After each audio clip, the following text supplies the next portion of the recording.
نصیب فرماوے اور ہمیں تا قیامت تک اس مدرسے بچوں کی دعائیں ان کے حق میں ہمیشہ باقی رکھیں اور ان کے لیے درجات کو بلند کرنے کے لیے ہم ہمیشہ دعا کرتے رہیں. وآخر دعوانا الحمدللہ رب العالمین. اب ہمارے جو ہے یہ تو شیر خاندیش بتایا، اب ان کو کیا کو شیر ہندوستان بتاؤں یا شیر ملک دنیا بتاؤں؟ بس اللہ کو شیر.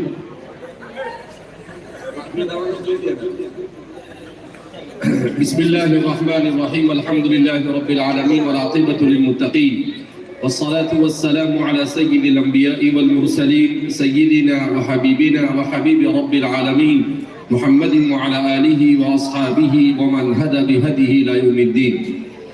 قال الله تبارك وتعالى في كتابه المجيد والفرقان الحميد: فأعوذ بالله من الشيطان الرجيم. بسم الله الرحمن الرحيم. أم يقولون تقوله بل لا يؤمنون فليأتوا بحديث مثله إن كانوا صادقين. برادران اسلام اور سرزمین مارول اور اس کے اطراف سے تعلق رکھنے والے ہمارے نوجوان اور مسلمان بھائی بہنوں اور اس پروگرام میں دور و دراز سے تشریف لائے ہوئے دیگر مہمانان اعظام، عزیز طلباء اور اساتذہ کرام، مارول یہ مہاراشٹر کا MP سے لگ کر علاقے میں ایک خطہ ہے. اس کے بارے میں ہم بچپن سے سنتے تھے. ہمارے والد صاحب جب پہلی مرتبہ شاید مارول آئے تو مارول سے آنے کے بعد یہاں کے حالات سناتے ہوئے کہا کہ مارول میں جب کوئی آدمی محلے میں جاتا ہے تو اعلان ہوتا ہے اوجل ہو جاؤ. تو جیسے اعلان ہوتا ہے اوجل ہو جاؤ تو ساری عورتیں پردے میں چلی جاتی ہیں. تو اس وقت سے مارول کو ہم جانتے ہیں. اور ماشاءاللہ مولانا شبیر صاحب، جن کو ہم مستی میں کہتے ہیں مختصر اسد، کہ مولانا دکھنے میں چھوٹے ہیں مگر اثر پورے پورا. ہمارے والد صاحب کے پاس پڑھائی انہوں نے، اور خاص طور پر ہمارے چچا حافظ اسحاق صاحب نور اللہ مرقدہ، ان کی خاص توجہات ان کو حاصل رہی. اور مولانا نے واقعتاً اس علاقے میں جو خدمات کی ہے ان خدمات کا انکار نہیں کیا جا سکتا ہے. بہرحال مارول کی سرزمین پر اسلام کا یہ بہترین قلعہ اور تعلیم کا یہ مرکز جو کھڑا ہے، اس میں اسباب کے درجے میں حضرت مولانا شبیر صاحب کا بڑا ہاتھ ہے. اور ہمارے چچا حافظ اسحاق صاحب کی توجہات خاص طور پر، اور ہمارے زاویہ سے تعلق رکھنے والے مسلمان تجار کا بھی اس میں بڑا رول ہے کہ ان حضرات نے یہاں کے تعمیری کام میں اور یہاں کے سال بھر کے خرچے میں بڑا اہم حصہ لیا. آج بھی لے رہے ہیں اور آئندہ بھی انشاءاللہ لیتے رہیں گے. اور ماشاءاللہ ہمارے عارف بھائی یہاں پر آئے ہیں. مولانا ان کا تعارف کرتے ہوئے کہتے ہیں ان کی ایک ہی بیوی ہے. ارے بھائی، ہندوستان میں تو ایک ہی بیوی ہوتی ہے. ہندوستان والے کہاں 4 بیوی کرتے ہیں. ابھی مولانا شبیر صاحب بھی ہمارے وفات کرتے ہیں تو کہہ رہے ہیں کہ عارف بھائی، ہمارا عارف بھائی پریشان کہ بھائی وہ ہماری اہلیہ سنے گی تو وہ بولے گی کہ بھائی ایک ہی ہے تو کیا مطلب دوسری کرانے کا ارادہ ہے. بہرحال تو ہمارے عارف بھائی بھی یہاں پر تشریف لائے ہیں. اللہ رب العزت انہیں جزائے خیر عطا فرمائے کہ صرف دین کی نسبت پر، اسلام کی نسبت پر، قرآن کی نسبت پر آپ دور و دراز سے سفر کر کر یہاں تک آئے. اب جیسا کہ جانتے ہیں یہاں تک پہنچنا کوئی آسان کام نہیں ہے. بہرحال یہ سب اللہ رب العزت کے فضل سے ہوتا ہے. انسان جو بھی کچھ کرتا ہے اس میں انسان کا اپنا دخل کم ہوتا ہے اور رب ذوالجلال کا دخل زیادہ ہوتا ہے. کیوں؟ اس لیے کہ ہر چیز روئے زمین پر اللہ کے منشے اور اللہ کی مرضی سے ہوتی ہے. وما تشاؤون الا ان یشاء اللہ، کہ وہ نہیں ہوتا ہے جو تم چاہتے ہو، ہاں مگر یہ کہ اللہ کی مشیت اس میں شامل حال ہو.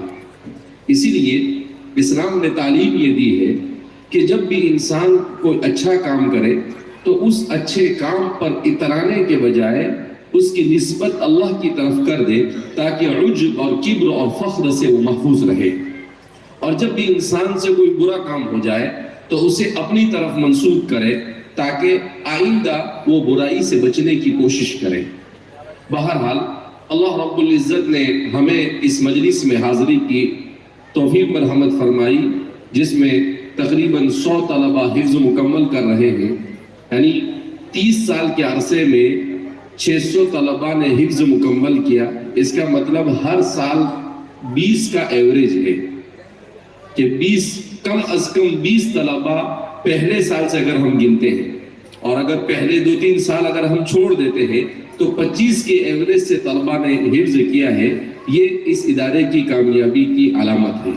اور ماشاءاللہ اس ادارے سے حفظ کرنے کے بعد بہت سارے طلبہ نے جامعہ میں آ کر اور دیگر اداروں میں جا کر عالمیت مکمل کی اور اپنی آگے کی تعلیم مکمل کی، اور وہ علاقے میں بڑے بڑے کام کر رہے ہیں. تو بہرحال ان کو تیار کرنے میں بھی ادارے ہی کا بڑا رول ہے. اس زمانے کا سب سے بڑا مسئلہ وہ ہے، یہ ہے کہ رجال کار نہیں ملتے، کام کرنے والے افراد نہیں ملتے. اگر کسی ادارے سے کام کرنے والے افراد تیار ہو رہے ہیں وہ اس ادارے کی کامیابی کی نشانی اور علامت ہے. تو اس ادارے سے بھی بہت سارے ایسے لوگ تیار ہوئے جو اپنے اپنے علاقوں میں کام کر رہے ہیں. اس کا مطلب یہ ہے کہ یہ ادارہ اپنے مشن میں کامیاب ہے اور انشاءاللہ اللہ اسے مزید ترقیات سے مالا مال فرمائیں گے. اللہ رب العزت نے مجھے اور آپ کو نبی کریم صلی اللہ علیہ وسلم کی امت میں مبعوث فرمایا. اللہ نے امت محمدیہ میں ہمیں پیدا کیا. امت محمدیہ کی ہدایت کے لیے اور امت محمدیہ کی زندگی کو صحیح ڈھنگ سے گزارنے کے لیے اللہ رب العزت نے قرآن کریم کو نازل کیا. قرآن کریم یہ اللہ کی کتاب معجز ہے. فرماتے ہیں قرآن کریم کے اعجاز کے بہت سارے پہلو ہیں، مگر قرآن کریم کا اعجاز کا سب سے بڑا پہلو یہ ہے کہ قرآن سے پہلے جتنی بھی کتابیں نازل ہوئی، چاہے وہ تورات ہو، چاہے وہ انجیل ہو، چاہے وہ صحف ابراہیم و موسیٰ ہو جس کو قرآن نے بیان کیا، ان سب کے سلسلے میں یہ ہوا کہ اللہ رب العزت نے ان کتابوں کی حفاظت کی ذمہ داری اس امت کو دے دی، مگر وہ امت اس ذمہ داری کو پورا نہیں کر سکی اور کچھ دنوں کے بعد اس میں تحریف اور تبدیلی کر دی. اس میں انہوں نے اپنی طرف سے جو کچھ ملانا تھا وہ ملا دیا. اس طرح سے وہ کتابیں محرف ہوئی. مگر قرآن کریم کا سب سے بڑا اعجاز یہ کہ اللہ نے فرمایا اِنَّا نَحْنُ نَزَّلْنَا الذِّكْرَ وَإِنَّا لَهُ لَحَافِظُونَ، کہ ہم نے الذکر کو نازل کیا اور ہم ہی اس کے محافظ ہیں. تو قرآن کریم انسانی تاریخ کی واحد وہ کتاب ہے جس کتاب کی حفاظت کی ذمہ داری اللہ نے لی، اور الحمدللہ 1450 سال کے بعد یہ کتاب بہو ویسی ہی محفوظ ہے جیسی وہ رسول اللہ صلی اللہ علیہ وسلم پر نازل ہوئی. نہ اس کے زبر زیر میں کسی قسم کی تبدیلی کی گئی اور نہ ہی اس میں کسی اور قسم کے احکام میں تبدیلی کی گئی. اسی لیے ہمارے علماء نے لکھا ہے کہ قرآن کریم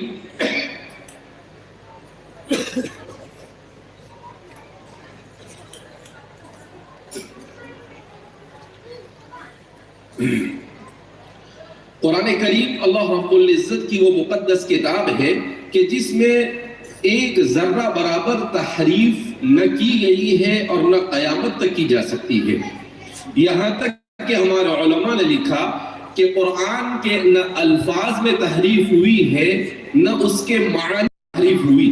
اس کے معانی میں تحریف یعنی اس کی تفسیر میں تحریف کی کوششیں بہت کی گئی، لوگوں نے اپنی منمانی تفسیر کر کر قرآن کریم کے معانی کو بدلنے کی کوششیں ضرور کی، مگر وہ اپنی کوششوں میں کامیاب نہیں ہوئے۔ کیسے کہ اللہ رب العزت نے ایسے لوگوں کو کھڑا کیا جو قرآن حدیث پاک میں خود نبی کریم صلی اللہ علیہ وسلم ارشاد فرماتے ہیں ینفون عنہ تحریف الغالین، جنہوں نے کسی بھی قسم کی تحریف کرنے والے کی تحریف کو اجاگر کر رکھ دیا کہ بھئی قرآن کریم کی فلاں آیت ہے، فلاں آدمی نے فلاں کتاب میں یا فلاں تقریر میں اس کی یہ تفسیر کی ہے اور یہ تفسیر اسلام کی تعلیمات کے خلاف ہے۔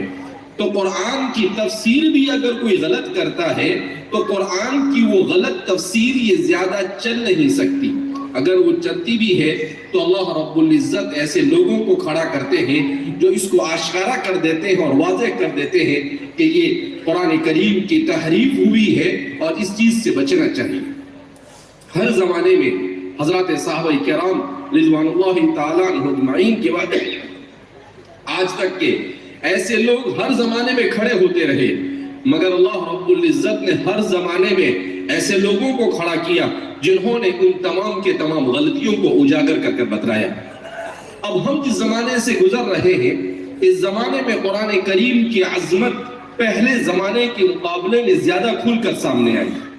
وہ اس طور پر کہ قرآن کریم نے جو بہت سارے اصول اس کائنات کے سلسلے میں بیان کیے کہ قرآن کریم یہ انسان کی سیاست میں بھی رہنمائی کرتا ہے، قرآن کریم یہ انسان کے لیے زندگی کے ہر شعبے میں صحیح رہنمائی کرتا ہے، تو اس کے بارے میں اس کی عظمت کے سلسلے میں لکھا ہے کہ آج سے تقریباً 150 سال پہلے دنیا سائنس کے اندر میں شخص پیدا ہوا جس کو ڈاروین کہا جاتا ہے۔ اس ڈاروین نے تھیوری پیش کی کہ دنیا کے اندر انسان اور دیگر تمام کے تمام جانور یہ ترقی کر کر انسان بنا، یعنی انسان بننے سے پہلے یہ بندر تھا اور بندر سے انسان بنا۔ تو اس نے ایک تھیوری کو پیش کیا۔ اب اس تھیوری کو اتنا عام کیا گیا تقریباً 100 سال تک اس تھیوری کو سائنس کے میدان میں سب سے کامیاب تھیوری سمجھا جانے لگا، اور آج بھی ایک طبقہ ایسا ہے جو اسے صحیح سمجھتا ہے، جبکہ قرآن کریم نے اس تھیوری کا انکار کیا۔ اللہ نے کیا کہا؟ اللہ خالق کل شیء، اللہ ہر چیز کو پیدا کرنے والا۔ کیا مطلب؟ ہر چیز کو اللہ نے علیحدہ بنایا، کوئی کسی سے ترقی کر کر ایولیشن ہو کر اور آگے بڑھ کر ایک دوسرے میں تبدیل نہیں ہوا۔ تعجب ہے کہ خود سائنسدانوں نے اس بات کا اعتراف کیا کہ اگر ہم اس بات کو مانتے ہیں کہ اس دنیا میں انسان یہ بندر سے ترقی یافتہ ہے یا دنیا میں ہر چیز اور ہر جانور نے ترقی کی ہے، تو فرماتے ہیں یہ غلط ہے۔ ایک سائنسداں کہتا ہے کہ کسی بھی چیز کو ترقی کرنے کے لیے اس کی پشت میں 10 ملین یعنی 1 کروڑ پشتوں کا ہونا ضروری ہے، اور دنیا کی عمر کو یہ بیان کرتے ہیں کہ دنیا کی عمر 2000 سال ہے۔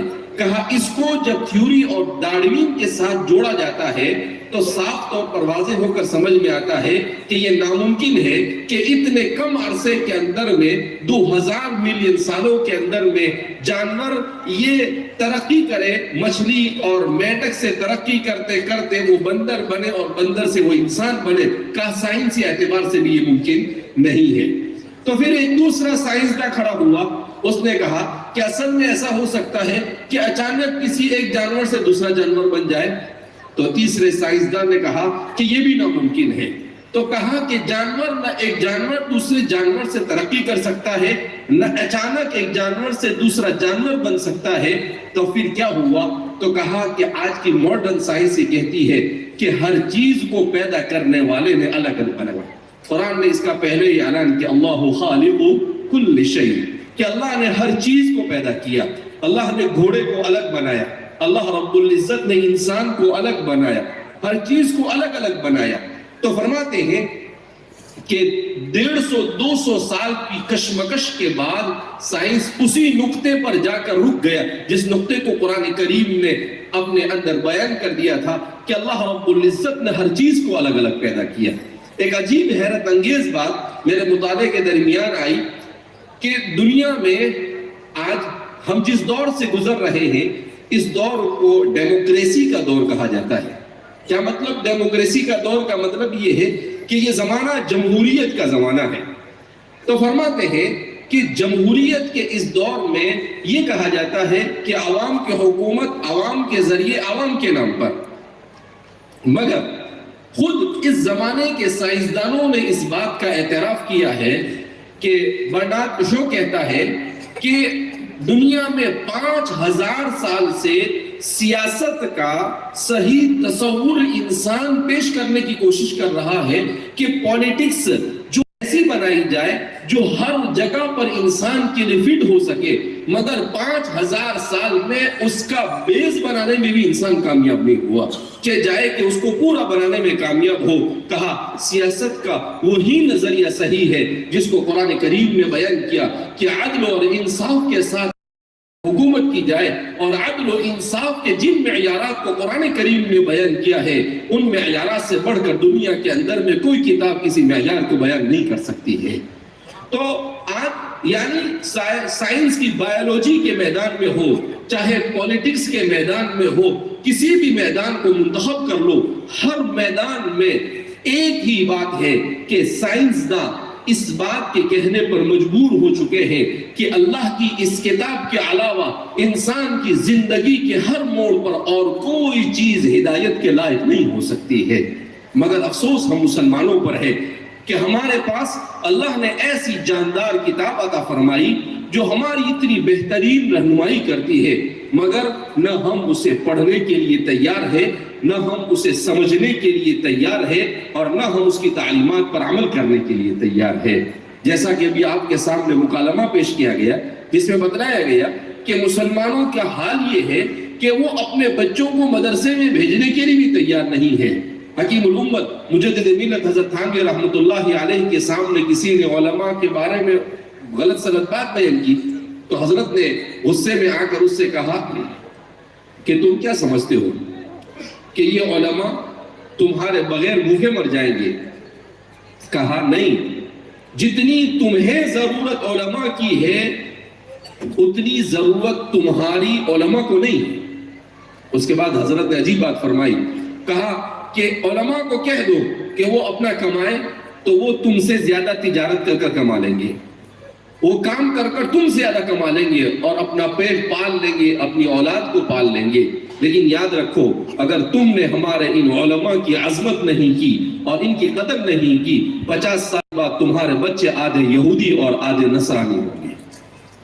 حضرت نے کہا یہ بات آج سے کتنے سال پہلے؟ 100 سال پہلے بات کہی۔ کہا کہ یہ علماء جو ہے جو آپ کو ایسے نظر آ رہے ہیں کہ بھئی ان کی معاشرے میں کیا ضرورت ہے، مگر آپ کو یاد رکھنا چاہیے کہ یہ زمین پر اگر اللہ کی حاکمیت اور اللہ کا ذکر کسی کی برکت سے ہے تو ہمارے انہی خادمین قرآن کی برکت سے ہے، ہمارے انہی علماء کی برکت سے ہے۔ ورنہ حدیث پاک میں خود اللہ کے رسول صلی اللہ علیہ وسلم نے ارشاد فرمایا کہ جب روئے زمین پر کوئی اللہ کا نام لینے والا باقی نہیں رہے گا تو اللہ کہے گا اب اس دنیا کی ضرورت نہیں، اسے فنا کر دیا جائے، ختم کر دیا جائے۔ تو یہ ہمارے مدارس، یہ ہمارے مکاتب اور یہ ہمارے علماء، یہ ہماری خانقاہیں اور یہ ہمارا دعوت، یہ ساری وہ چیزیں ہیں جس کی برکت سے آج دنیا میں انسان زندہ ہے، ورنہ خدا پاک کی قسم اگر اللہ کا نام نہ لیا جائے تو یہ روئے زمین سے سب ختم کر دیا جائے۔ اس لیے میرے بھائیوں، دوستوں اور بزرگوں، ہمیں آج بھی اس عظمت کو سمجھنے کی ضرورت ہے۔ قرآن جیسی مقدس کتاب کہ جن لوگوں نے قرآن کریم کو روئے ہستی سے مٹانے کی کوششیں کی، ہمارے ہندوستان میں جب انگریز آیا تو اس انگریز نے قرآن کو ختم کرنے کی کوشش کی، مگر ابھی ایک ہفتے پہلے میں یو کے جا کر آیا، پہلی مرتبہ جانا ہوا۔ یو کے کون سی جگہ ہے؟ برطانیہ۔ وہ جگہ ہے جس جگہ پر مسلمانوں کو دنیا سے نیست و نابود کرنے کے پلان بنائے گئے اور آج بھی بنائے جا رہے ہیں، مگر قربان جائیے ہمارے ان علماء پر کہ ہندوستان کے ان علماء نے وہاں پر جا کر ایسی محنت کی کہ فرعون کے گھر میں اسلام کو تربیت دے رہے ہیں۔ اور اتنے بہترین انداز میں وہ اسلام کی آبیاری وہاں پر بیٹھ کر رہے ہیں کہ اتنے بہترین انداز میں اسلام کی آبیاری دنیا کے کسی چپے میں نہیں ہو رہی ہوگی۔ ہر مسجد کے ساتھ مکتب ہے، ہر مکتب کے ساتھ لڑکیوں کے لیے الگ اسکول ہے، لڑکوں کے لیے الگ اسکول ہے۔ کوئی مسجد ایسی نہیں جس کو تعلیم کے ساتھ نہ جوڑا گیا ہو، اور ایسا بہترین تعلیم اور تربیت کا انتظام ہے کہ شاید کوئی گھر ایسا خالی رہتا ہوگا جہاں پر حافظ قرآن آپ کو نہ ملے۔ یہ ہے اللہ کا معجزہ۔ اللہ کہتے ہیں یریدون لیطفئوا نور اللہ بافواہہم واللہ متم نورہ ولو کرہ الکافرون۔ کہا کہ تم کیا اللہ کا مقابلہ کر سکتے ہو؟ تم کون سے آ گئے جو اللہ کے دین کو اس سرزمین سے مٹاؤ؟ اللہ کہتے ہیں کہ جس فانوس کی حفاظت خود ہوا کرے کون اسے بجھا سکتا ہے؟ اللہ رب العزت نے اس دین کی حفاظت کا ذمہ لیا ہے۔ قیامت تک جب تک کہ اللہ کی مرضی ہوگی اس دین کو روئے زمین سے کوئی نہیں مٹا سکتا ہے۔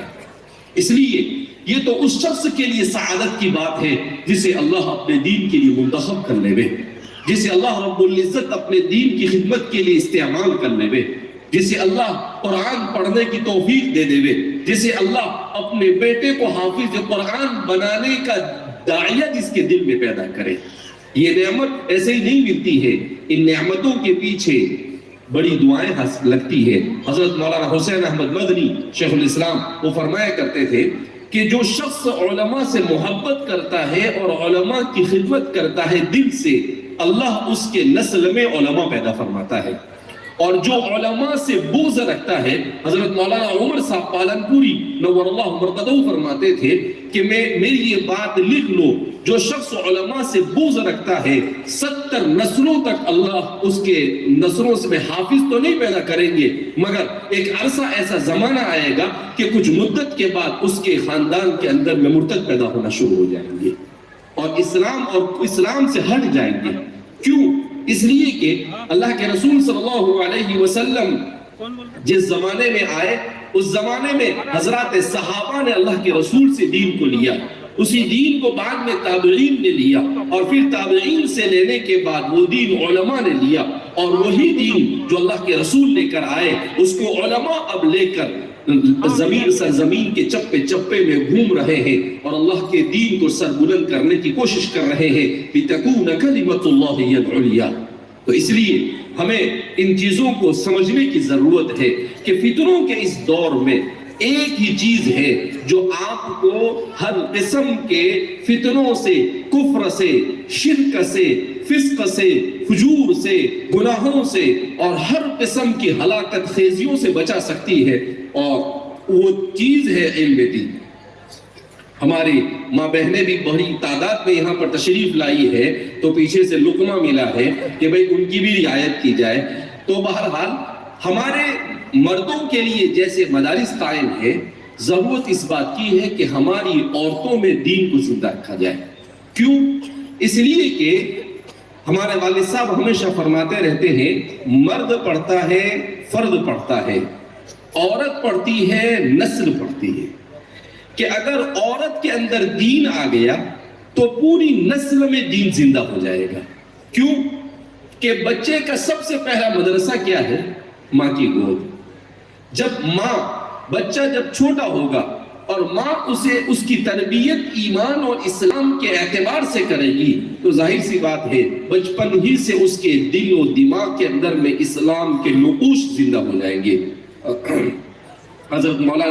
حضرت بایزید بستامی رحمت اللہ علیہ جن کے بارے میں آپ نے سنا ہوگا، بہت بڑے بزرگ گزرے ہیں۔ ایک ماں کی تربیت سے اللہ کیسے اولیاء کو پیدا کرتے ہیں، اسی لیے کہتے ہیں کہ ہر بڑے اور صالح آدمی کے پیچھے ایک بڑی ماں کا کردار ہوتا ہے۔ تو بایزید بستامی کے بارے میں آتا ہے کہ بایزید بستامی جب بولنے لگے 2 سال 2.5 سال کے ہوئے تو ان کی والدہ نے ان کو جا کر مکتب میں بٹھا دیا اور مکتب کے مدرس سے کہا کہ بچہ یتیم ہے، آپ اس کو پڑھا دیجیے۔ انہوں نے کہا بسم اللہ پڑھو بیٹا، بسم اللہ۔ تو یہ بسم اللہ بولے اور وہ